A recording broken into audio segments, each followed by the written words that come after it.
귀한 아들에게 복을 주시고 강건케 하시고 지혜와 총명을 다하여 주셔서 그가 꿈꾸는 일들이 이루어질 수 있도록 도와주시옵소서. 이 시간도 하나님의 말씀을 듣습니다. 우리의 마음이 주께로 향하기를 원하옵고 예수님의 이름으로 기도합나이다. 아멘. 감사를 잊지 않은 사람이란 제목으로 말씀을 전하겠습니다. 다음 주일은 이제 저희들이 추수감사 주일로 지킵니다. 1년 동안 추수를 하고 하나님의 은혜에 감사해서 하나님 앞에 감사 인사를 드리는, 감사 제사를 드리는 날이 추수감사 주일입니다.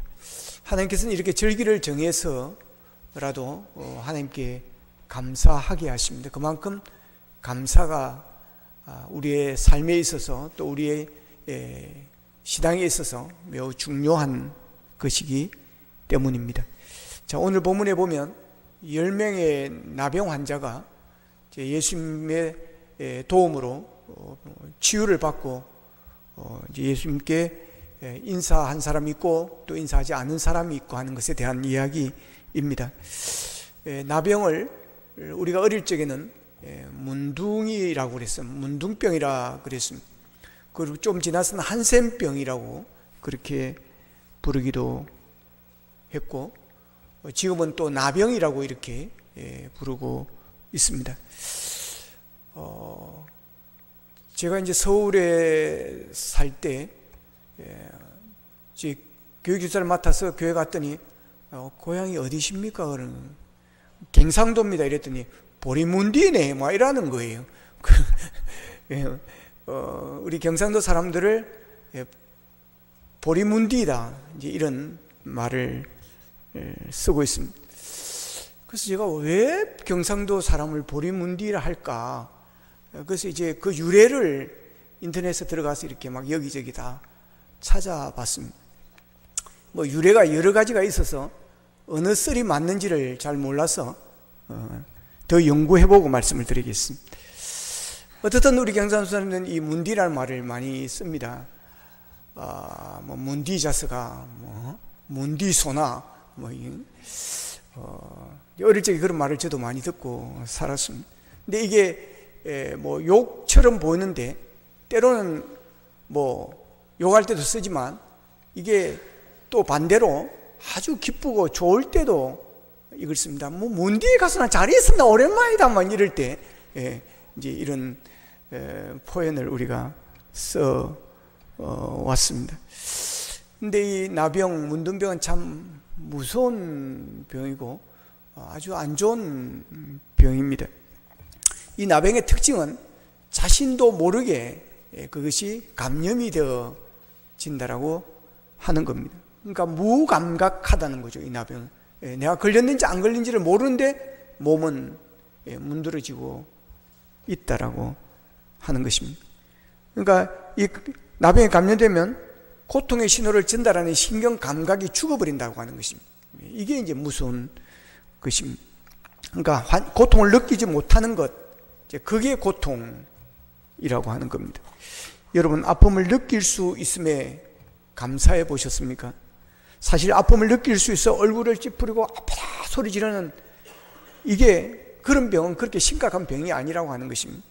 정말 무서운 병은 고통을 느끼지 못하는 그런 병, 그러면서 몸에 스며드는 그것이 가장 무서운 병이라고 하는 것입니다. 그러기에 아픔을 느낄 수 있다는 것은 감사의 한 조건이 되어질 수 있다는 것입니다. 이 나병, 그 고통을 느끼지 못한다는 게 이게 무서운 병입니다. 그런데 오늘 본문에 보면 10명의 이제 나병 환자들이 이제 예수님이 온다는 이야기를 듣고 그들이 이제 예수님이 오는 길목에 미리 가 있었습니다. 그래서 예수님이 지나가자 소리를 지릅니다. 다윗의 자손 예수여, 나를 불쌍히 여기소서, 나를 불쌍히 여기소서, 그렇게 소리를 지릅니다. 오늘 성경 12절에 보면 한 마을에 들어가시니 나병 환자 10명이 예수를 만나 멀리 서서 그랬습니다. 멀리 서서 예수님께 가까이 나갈 수가 없는 것입니다.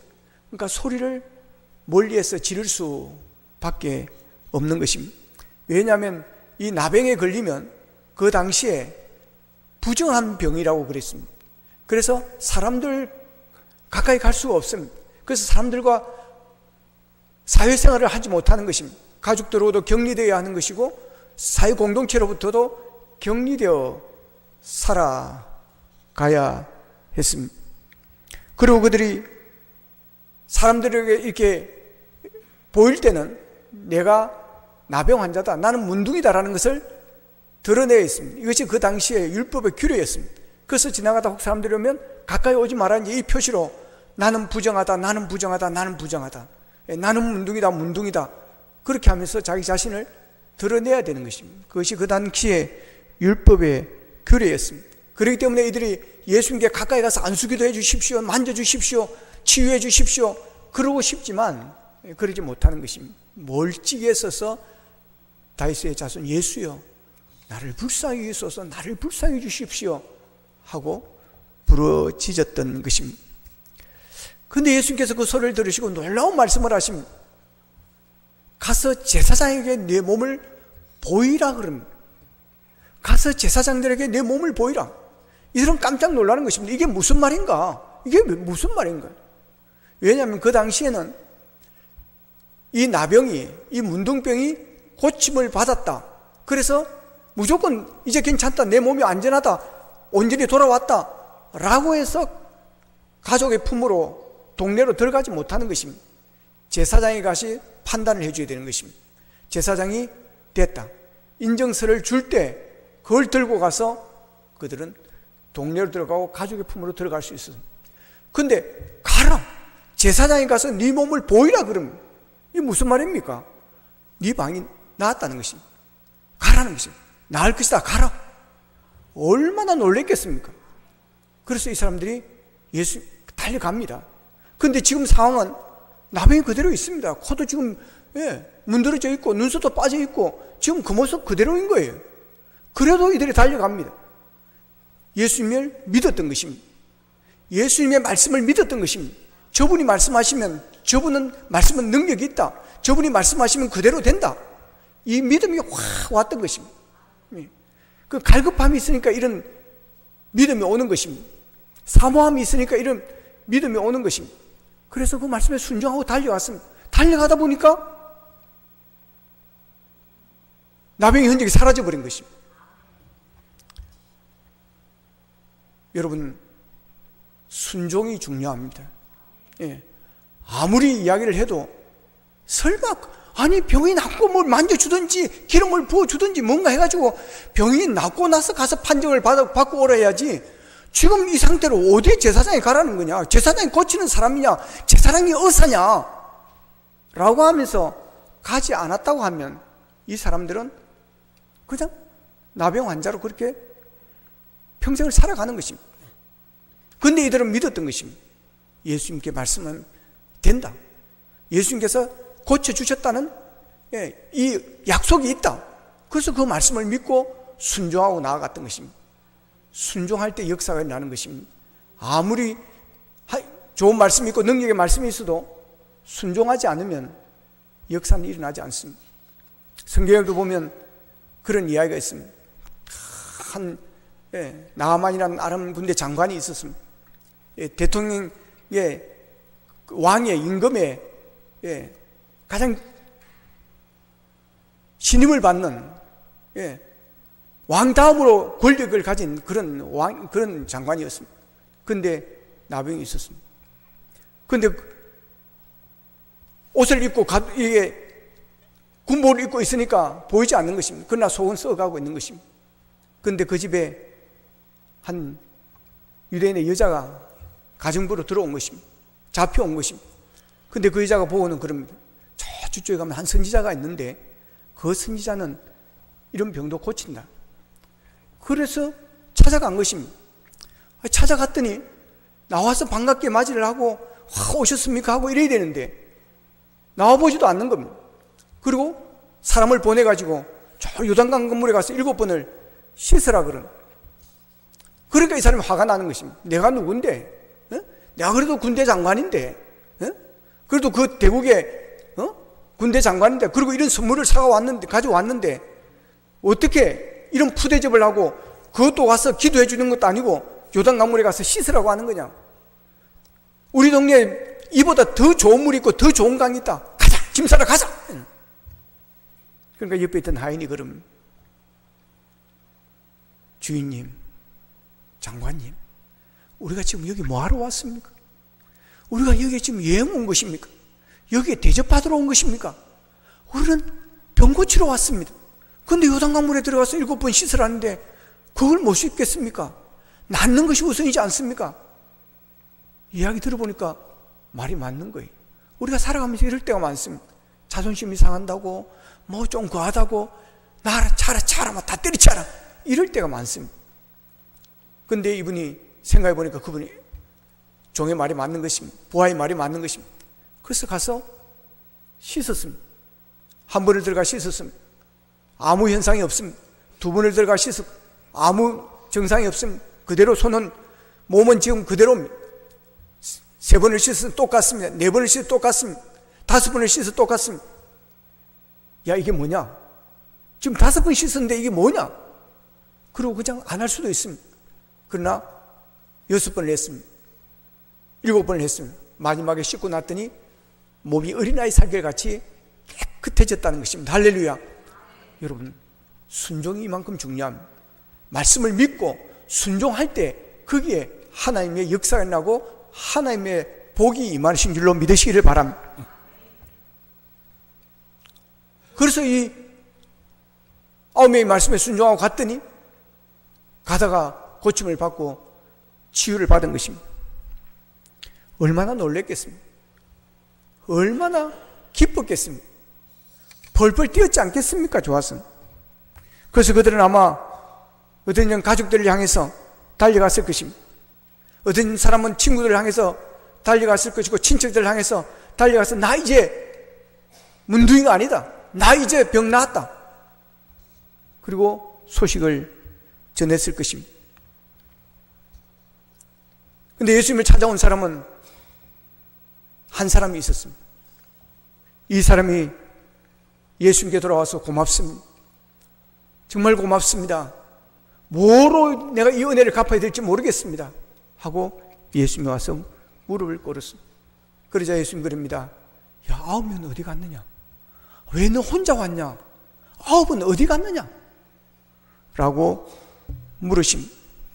이 9은 함께, 이 10명은 똑같이 예수님께 불쌍히 달라고, 고쳐달라고 요구를 했습니다. 똑같이 부탁을 했습니다. 똑같이 기도한 것입니다. 그러나 그들은 최소한의 인간적인 감사의 인사도 할 줄 모르는 그런 9명의 사람이었습니다. 하나님께 영광 돌릴 줄 모르는 그런 사람들이었습니다. 예수님께서 그 아합을 왜 찾으신 것입니까? 감사가 당연함에도 당연한 것을 할 줄 모르는 그 사람들의 모습에 안타까웠기 때문인 것입니다. 사람과 인간과 짐승, 사람과 짐승의 차이는 바로 여기에 있습니다. 동물은 감사할 줄 모릅니다. 그러나 사람은 그 은혜에 감사할 줄 아는 것입니다. 이게 동물과 사람의 차이점입니다. 그런데 그 9이 보이지 않았습니다. 여기서 우리는 은혜를 입으면 당연히 감사하다고 해야 된다고 생각하지만, 그러나 당연한 것을 하지 못하는 사람이 더 많다고 하는 것입니다. 오늘 나병을 치유받는 10명 중에 예수님을 찾아와 인사를 한 사람은 한 사람이었고, 그러나 찾아오지 않은 사람은 오히려 9이었습니다. 비율은 1:9입니다. 10명 중에 1명이 찾아와 감사를 듣고 9명이 예수님을 찾아오지 않았습니다. 이 세상에서 우리가 당연하다고 생각하는 것들이 당연하지 않게 살아가는 사람들이 더 많다는 사실입니다. 사실 10명 중에 9명이 예수님을 찾아와서 인사를 하고 1명 정도는 찾아오지 않았을 때, 그 사람은 이유가 있겠다라고 생각할지 모르지만, 그러나 오히려 9명이 찾아오지 않은 것입니다. 근데 사실 감사 인사를 하지 않은 사람은 10명 전부여야 하는 것입니다. 그러게 10대 0이 되어야 되는 것입니다. 그런데 우리가 상상할 수 없는 상황이 일어난 것입니다. 1:9가 된 것입니다. 찾아온 사람은 1명이고 예수님을 찾아오지 않은 사람이 오히려 9명이었습니다. 그러니 예수님께서 그 9이 어디 있느냐고 묻습니다. 우리가 누구에게 도움을 받으면 감사하는 게 당연하고 누구에게 은혜를 입었으면 감사하는 게 당연하다고 생각하지만, 그게 상식이라고 생각하지만, 여러분, 그 당연하다는 감사를 잘 못하는 것이 우리들입니다. 그렇게 감사하고 산다는 게 그렇게 쉽지가 않다고 하는 것입니다. 그래서 실망하게 되어지는 것이고 서로의 신뢰가 깨어지는 것입니다. 그렇게 도와주는데 어떻게 인사를 안 해? 그렇게 어떻게 고맙다는 말 한마디가 없어? 라고 실망하게 되어지는 것입니다. 그 다음에 어떻게 됩니까? 다음은 없다. 다음부터는 국물도 없다. 이제부터는 절대로 안 도와준다. 이렇게 나오는 것입니다. 당연한 것을 당연하지 감사를 하지 못할 때 이런 일이 일어납니다. 그만큼 감사가 쉽지 않다는 것입니다. 그래서 부모님의 은혜를 알고 부모님에게 감사하고 잘하는 효자보다 그렇지 못한, 오히려 부모님의 속을 썩이고 부모님의 마음을 아프게 하는 그런 자녀들이 오히려 더 많다라고 하는 것입니다. 그래서 어릴 때 수도 없이 들었던 이야기입니다. 머리 검은 짐승 거두지를 마라. 여러분, 사람은 거두는 게 아니라고 하는 것입니다. 사람은 잘해주고 도와주고 그런 게 아니라고 하는 것입니다.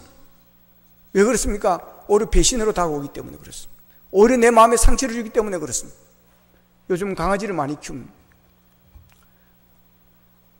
왜 강아지를 많이 키우는지 모르겠습니다. 시대가 바뀌었습니다. 제가 어릴 때 개를 키우던 거하고 지금 개 키우는 거 다릅니다. 저희들은 어릴 적에 개를 꼭 2마리씩 키웠습니다. 한 마리는 집을 지키는 거고 한 마리는 그런 게 있습니다. 하여튼 예.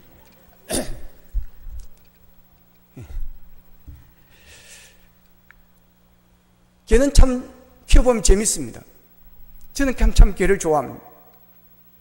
그래서 집에 애완용 개를 키우고 싶지만 한 사람이 안 좋아하기 때문에 못 키우고 있습니다. 개는 사람을 얼마나 반기는지 모릅니다. 잘해주는 사람을 배신하지 않습니다. 그런데 사람은 그렇지가 않습니다. 당연히 감사해야 됨에도 감사하지 못하는 것이 더 많습니다. 그래서 오늘 본문의 나병 환자 중에 9이 예수님을 찾아와 감사하지 않고 한 명이 찾아와 감사했던 것입니다. 그런데 감사하지 못한 사람들을 보면 다 감사할 수 없는 이유가 있습니다.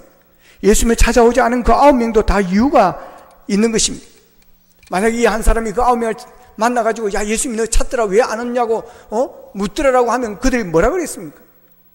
아이고 미안합니다 죄송합니다 이러지 않습니다. 다 변명이 있는 것입니다. 먼저 부모님께 인사하고 내가 가려고 했는데 먼저 내가 그 사람 만나고 그 친구 만나고 내가 가려고 했는데 라든지 뭐 여러 가지 변명이 다 있는 것입니다. 우리도 마찬가지입니다. 왜 우리가 부모님께 효도하지 못하느냐 물으면 다 이유가 있습니다. 부모님의 용돈을 왜 못 드렸냐? 아니 나먹기도 살고 내 자식 공부시키기도 지금 힘든데 부모님을 뭐 어떻게 챙깁니까? 라고 하라든지 뭐 이런저런 이유가 많습니다. 부모님이 나에게 해준 게 뭐가 있는데요? 뭐 할 수도 있는 것이고 우리의 삶 자체가 그렇습니다. 감사보다 불평과 원망이 더 많습니다. 그래서 저는 의도적으로 감사를 하려고 노력을 합니다. 집에서도 그냥 너무 고맙다 감사하다 막 이걸 그냥 입에 달고 살려고 노력을 합니다. 감사하면 감사할 게 더 많아질 줄로 믿으시기를 바랍니다. 세상살이 얽매여서 혹과 남과 비교하면서 우리가 불평하고 원망하고 감사하지 못하고 이런 것들이 우리에게는 되게 많습니다. 그런데도 예수님은 이런 것을 다 알고 있습니다. 그럼에도 불구하고 은혜를 입은 주님께 먼저 찾아와 감사 인사하는 게 당연한 것이고 그것이 복받는 기름을 주님은 아셨기 때문에 그들을 찾으신 것입니다. 감사할 줄 모르는 자는 불행해지는 것입니다. 자녀들이 부모님을 힘들게 할 때가 언제일까요? 왜 자녀들이 부모님을 힘들게 할까요? 철이 없을 때입니다. 철이 없기 때문에 그렇습니다. 가장 그때가 강한 때가 언제입니까? 사춘기입니다.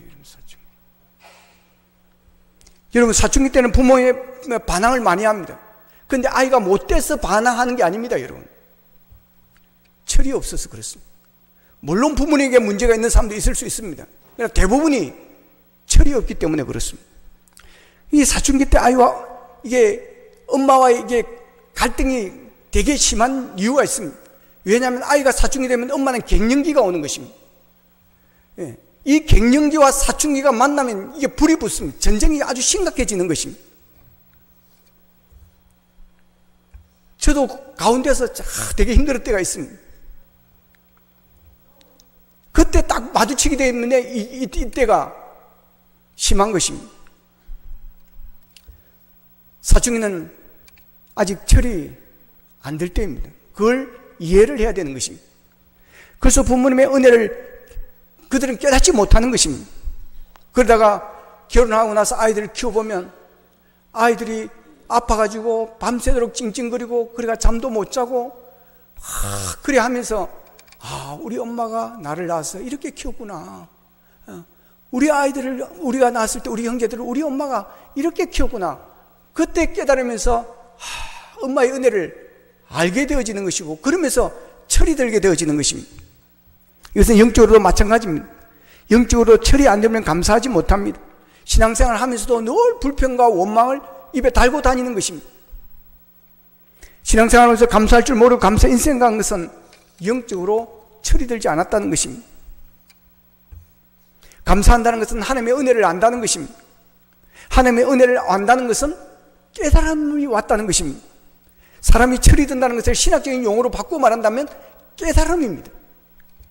하나님이 나를 이렇게 사랑하셨구나. 내 삶에 당연한 것이 없었구나. 모든 것이 다 하나님의 은혜였구나라는 것을 깨닫는 순간이 오는 것입니다. 그러면요, 감사하지 않을 수가 없습니다. 그래서 우리가 은혜라는 그런 찬양을 우리가 부르지 않습니다. 아까도 시작할 때도 불렀지만 그 내용은 이렇습니다. 내가 누려왔던 모든 것들이, 내가 지나왔던 모든 시간이, 내가 걸어왔던 모든 순간이 당연한 것이 아니라 은혜였어. 아침 해가 뜨고 저녁에 노을, 봄의 꽃향기와 가을의 열매, 변하는 계절의 모든 순간이 당연한 것 아니라 은혜였어. 모든 것이 은혜, 한없는 은혜. 내 삶에 당연한 것 하나도 없었던 것을 모든 것이 은혜였어. 내가 이 땅에 태어나서 사는 것, 어린아이 시절과 지금까지 숨을 쉬며 살며 꿈꾸는 삶, 당연한 것 아니라 은혜였어. 내가 하나님의 자녀로 살며 오늘 찬양하고 예배하는 삶, 복음을 전할 수 있는 축복이 당연한 것 아니라 은혜였습니다. 할렐루야. 여러분, 내가 은혜 아닌 게 없습니다. 살아갈수록 더 하나님의 은혜로 살아왔다는 것을 깨닫게 되어지는 것입니다. 여러분, 눈이 아파 보지 않으면 눈이 감사를 모르면 당연히 눈이 좋다고 생각하는 것입니다. 산소 호흡기를 빼고 중환자실에 있어 보지 않으면 소호흡하는 것이 이것이 당연한 것이라고 생각하는 것입니다. 팔이 아파 보지 않으면 팔이 소중한 것을 모르는 것입니다. 여러분, 변이 안 나오는 사람이 있습니다. 여러분, 그런 고통을 겪어보면 변을 잘 누는 것이 얼마나 하나님의 큰 은혜인가를 우리가 알게 되어지는 것입니다. 그러기에 송경민 목사는 모든 것이 은혜였으라고 노래를 지은 것입니다. 이 은혜를 안다는 것이 바로 깨달음입니다. 예수님의 사랑을 깨닫고 예수님의 은혜를 깨닫는 것입니다. 사람이 철이 들 때 변하는 것처럼 우리의 믿음도, 우리의 신앙도 하나님의 은혜를 깨닫게 될 때 놀라운 변화가 일어나게 되어지는 것입니다. 오늘 보면 19절에 보면 예수님을 찾아와 감사한 그 사람에게 예수님이 이렇게 말씀하십니다. 같이 읽겠습니다. 시작. 그에게 이르시되 일어나 가라, 내 믿음이 너를 구원하였느니라 하시더라. 아멘. 예수님을 찾아와서 무릎 꿇고 감사했던 이 사람에게 예수님이 주시는 한마디 말씀입니다. 가라, 내 믿음이 너를 구원하였느니라.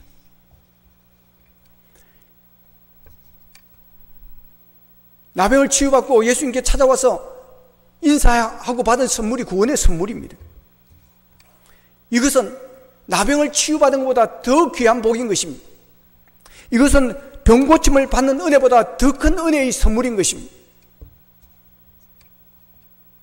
나병을 치유받아 건강해졌다 하십시다. 거기는 나이가 다를 9명이 다 10명이 다 다를 것입니다. 어떤 사람은 60대가 있을 수 있을 것이고, 어떤 사람은 50대가 있을 수 있을 것이고, 어떤 사람은 30대가 있을 것이고, 어떤 사람은 20대가 있을 것입니다. 그러면 각자의 삶이 달라집니다. 남은 생이 달라지는 것입니다. 그러나 여러분, 모세가 성경에서 말한 것처럼 70이고 강건하면 80, 요즘 계속해서 장수하는 우리 사회의 분위기 하면 100년입니다. 그런들 여러분, 곧 인생은 죽는 것입니다. 그래서 성경 한번 죽는 것은 정해진 것이요 라고 말씀합니다. 이것은 아무도 벗어날 수가 없습니다.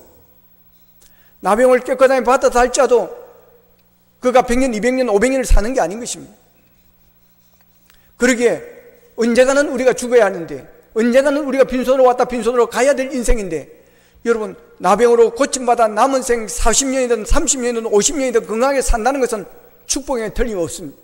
그러나 더 중요한 것은 죽음 이후인 것입니다.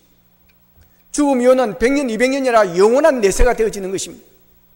그런데 한번 죽는 것은 정해진 것이요, 그 후에는 심판이 있다고 그랬습니다. 우리 인간은 죄로 말미암아 심판을 받습니다.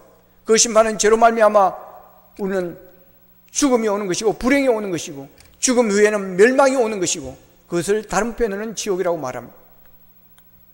그런 우리 인생을 하나님께서는 불쌍히 여기시고 독생자 예수 그리스도를 이 땅에 보내주셔서 내 죄를 대신하여 십자가에 못 박혀 죽게 하십니다. 그러면서 내가 흘려야 할 피를 예수님이 대신 흘리게 하시는 것입니다. 내가 찢어져야 될 살을 예수님이 대신 찢어지게 만드시는 것입니다. 그러면서 그 예수 그리스도를 내가 믿기만 하면, 영접하기만 하면 죄의 사함을 받고 구원이라는 선물을 주십니다. 영생이라는 선물을 주십니다. 그래서 오늘 죽어도 천국에서 눈을 뜰 수 있는 그런 축복을 주시는 것입니다. 할렐루야. 그러기에 이 선물보다 더 귀한 것이 없습니다. 이 구원의 선물보다 더 큰 선물이 없는 것입니다. 이것은 돈으로 살 수가 없는 것입니다. 돈으로 살 수 있다면 예수님께 이런 선물 주지 않습니다. 자기의 능력으로 이것을 구할 수 있다면 예수님이 이런 거 주지 않습니다. 그러나 이것은 돈으로도 안 돼요, 힘으로도 안 돼요, 능으로도 안 되는 것입니다. 우리는 죄인이기 때문에 누구도 다른 사람을 구원할 수 없고 자기 자신도 구원할 수가 없습니다. 오직 죄 없어진 예수 그리스도만이 우리를 구원하실 수 있고 우리에게 구원의 선물을 주실 수 있는 분이심을 믿으시기를 바랍니다.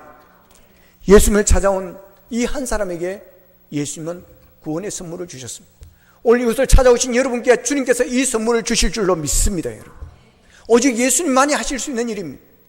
사도행전 4장 12절에 보면 다른 이로서는 구원을 받을 수 없나니 천하 사람 중에 구원을 받을 만한 다른 이름을 우리에게 주신 일이 없음이라 그랬습니다. 예수 그리스도 외에는 우리에게 구원을 주실 수 있는 이름이 없습니다. 그래서 우리는 예수를 믿는 것이고 예수님을 따르는 것이고, 그리고 나만 예수 믿어서 잘되고 나만 예수 믿어서 축복받는, 그리고 내세가 잘되는 복을 받는 것이 아니라 내 아는 이웃과 가족과 친척과 주위의 우리의 사람들, 그들도 함께 예수 믿고 구원받아 천국 가기를 원하시는 것입니다. 하나님은 이 예수님은 9명에도 이 선물을 주고 싶어 하는데 왜 오지 않았냐는 것입니다. 더 중요한 선물이 있고 더 귀한 선물이 있고 더 큰 축복이 있는데 왜 오지 않았을까? 왜 오지 않았을까? 9은 어디 있느냐고 예수님은 안타까운 마음에서 물으시는 것입니다. 이 9명은 자신의 과거를 몰랐습니다. 이전에 나병 치유받기 전에 자신들의 모습을 몰랐던 것입니다. 과거를 잊어버리면 감사하지 못합니다. 그러나 과거를 생각하면 감사하게 되어 있습니다.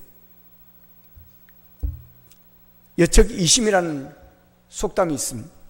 화장실 갈 때와 화장실 나올 때의 마음이 다르다고 하는 것입니다. 아쉬울 때는 매달리다가 아쉬움이 없어지면 언제 그랬나시 마음을 확 바꾸어 버립니다. 겨울이 올챙이 시절 모른다는 말과 같습니다. 그러면 사람들이 그럽니다. 비꼬입니다. 지가 언제부터 저렇게 잘 됐나? 언제부터 저렇게 됐나? 이러면서 비꼬없습니다. 여러분, 10명의 나병 환자가 나음을 입었지만 9명은 예수님을 찾아와 감사하지 않은 것은 자신의 과거를 몰랐기 때문에 그렇습니다. 조금 전까지도 생각해 보십시오. 그들이 얼마나 비참했습니까? 사람들로부터 격리되어야 됐고 공동체로부터 격리되어야 됐고 다니면서 나는 나병 환자다, 나는 나병 환자다, 어? 나는 가까이 오면 안 된다, 자기 자신을 소리내서 불러했습니다. 나는 불경건한 자다, 나는 불경건한 자다. 얼마나 비참한 것입니까, 여러분? 예수님이 아니었으면 평생을 그렇게 살아야 될 사람들입니다. 그런데 그 과거를 잊어버린 것입니다. 누구 때문에 어떻게 해서 이렇게 되었는지를 그들은 잊어버렸던 것입니다. 그런데 그 한 명은 그때의 그 모습을 기억한 것입니다. 그리고 오늘 본문 18절에 보면 이 이방인 외에는 하나님께 영광을 돌리러 온 자가 없다 그렇게 이야기를 하고, 또한 16절에서는 그는 사마리아 사람이라 그랬습니다. 그 당시에 사마리아 사람들, 이방인은 사람 취급을 하지 않았습니다. 유대인들이. 거기다가 나병이었습니다. 그러니 얼마나 마음이 고통스럽고 마음이 아팠겠습니까? 얼마나 저주받은 내 모습이 인생이 이렇는가 얼마나 한심했겠습니까?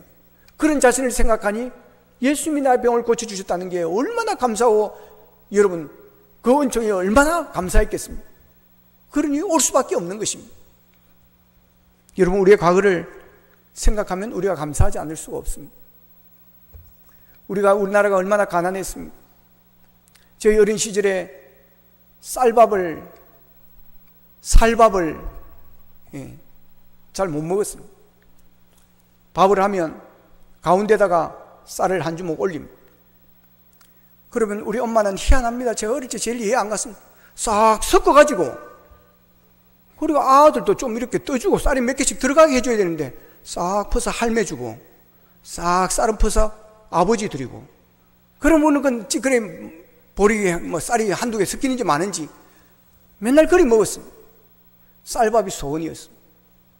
명절 되면 쌀밥을 먹습니다. 그래서 명절이 기다려지는 것입니다. 우리가 그런 나라였습니다. 근데 지금 얼마나 잘 삽니까? 근데 무슨 불평이 그리 많고 무슨 원망이 그리 많은지 모르겠습니다. 여러분, 제가 어릴 때는 우리 동네 자동차 한 대도 없었습니다. 부산에 우리 친척집이 있었는데 먼 친척, 별 친척도 아니고 자가용을 타고 60대 내려왔습니다. 동네 아이들이 다 붙었습니다. 다 붙었습니다. 와, 그러면 우리 집에 온 사람이라 제가 애들한테 캠줍니다. 가까이 가지 마라, 손대지 마라. 그런 때가 있었습니다. 근데 지금 우리가 얼마나 잘 씁니까? 그런데도 무슨 불평이 그렇게 많습니까? 과거를 잊으면 불평하게 되어 있습니다. 그러나 과거를 기억하면 감사하게 되어 있습니다. 여러분, 한 사람은 과거를 잊지 않고 찾아와 감사했더니 구원이라는 더 큰 축복을 준 것입니다. 감사는 더 큰 것이 다가오고 더 큰 선물을 주심을 기억하시기를 바랍니다. 여러분, 추수감사절을 맞이하면서 감사를 회복하십시다. 사도 바울은 말합니다. 범사에 감사하라. 여러분의 입술에 불평과 원망이 이제는 떨어지고 감사가 넘쳐 흘러서 여러분의 삶 속에 하나님 주시는 더 큰 구원의 기쁨과 또한 감사의 축복이 넘쳐나게 되기를 주님의 이름으로 축원합니다. 기도하겠습니다. 하나님, 우리가 감사를 많이 못했습니다. 과거를 잊어버리고 하나님의 은혜를 잊어버렸기 때문입니다. 이제 우리가 더 감사하게 하시고 아버지의 과거의 우리의 모습들을 바라보면서 하나님께 더 감사가 넘치게 하시고 추수감사절을 맞이하면서 우리의 감사를 회복하여 우리의 삶이 더욱더 복되게 하여 주시옵소서. 예수님의 이름으로 기도합나이다. 아멘.